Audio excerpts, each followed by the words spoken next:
ओडिशा के बालासोर में हुए दर्दनाक हादसे में अब तक 288 से ज्यादा लोगों की मौत हो चुकी है, जबकि 1100 के करीब लोग घायल हुए हैं। इस हादसे ने दर्द की इतनी कहानी दी है जिन्हें बता पाना मुश्किल है। इस हादसे का हर पीड़ित उस दर्द से गुजरा है जो शायद कभी कम नहीं हो सकता।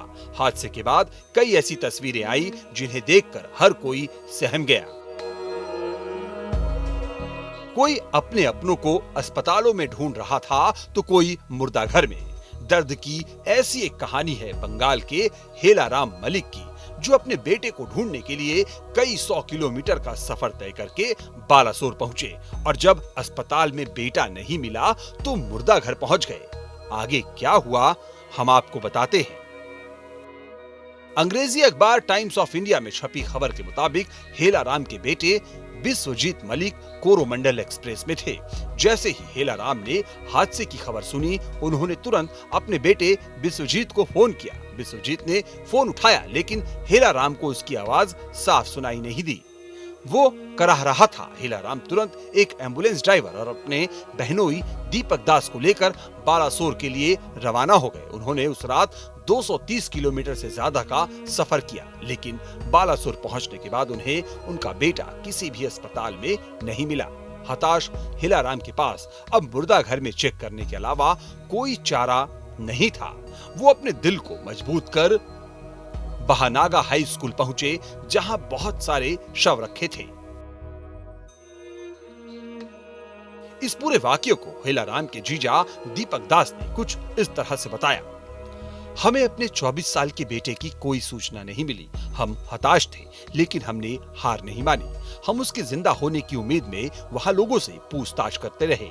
एक व्यक्ति ने हमसे कहा कि अगर हमें अस्पताल में कोई नहीं मिला तो हमें बहानागा हाई स्कूल जाना चाहिए, जहां शव रखे गए हैं। हम ये नहीं मान सकते थे कि वो चला गया है, लेकिन हमारे पास कोई चारा भी नहीं था। हम वहां चले गए। वो एक अस्थायी मुर्दा घर था। हमारे सामने लाशों का ढेर लगा था। हमें खुद लाशों को देखने की अनुमति नहीं थी। दास ने आगे बताया, थोड़ी देर बाद जब वहां किसी ने देखा कि एक शव का हाथ हिल रहा है तो हंगामा मच गया। क्योंकि हम वही थे, इसलिए हमने देखा कि ये हाथ बिस्वजीत का था, जो बेहोश और बुरी तरह से घायल था। हम तुरंत उसे एम्बुलेंस में बालासोर अस्पताल ले गए, जहां उसे कुछ इंजेक्शन दिए गए। उसकी हालत को देखते हुए उन्होंने उसे कटक मेडिकल कॉलेज अस्पताल रेफर कर दिया। लेकिन अब हम उसे अपने साथ ले आए। अब उसकी सोमवार को सर्जरी होगी। मीडिया रिपोर्ट के मुताबिक कोलकाता पहुंचने तक बिस्वजीत को होश नहीं आया। सुबह करीब 8:30 बजे उसे एसएसकेएम अस्पताल में भर्ती कराया गया।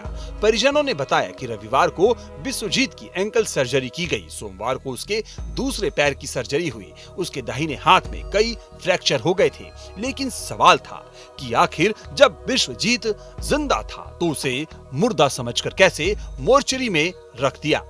फॉरेंसिक मेडिसिन एक्सपर्ट सोमनाथ दास ने इस पर मीडिया को बताया कि यह केस सस्पेंडेड एनिमेशन का है। सदमे की वजह से यह स्थिति हो सकती है। इसमें व्यक्ति की नब्ज कम हो जाती है, उसके अंग ठीक से काम नहीं कर रहे होते। ऐसी स्थिति में कुछ समय के लिए अंग शिथिल हो जाते हैं। उन्होंने कहा, घायलों की भारी संख्या और इस तरह की भीड़ के कारण डॉक्टर्स को भी बारीकी से शरीर के महत्वपूर्ण अंगों को देखने का समय नहीं मिल पाता। बचाव अभियान में नॉन मेडिकल लोग भी शामिल होते हैं। ऐसे मामले में यदि कोई घायल व्यक्ति बेहोश था तो वो लोग ऐसे व्यक्ति को मृत समझने की गलती कर सकते हैं। Team news nation.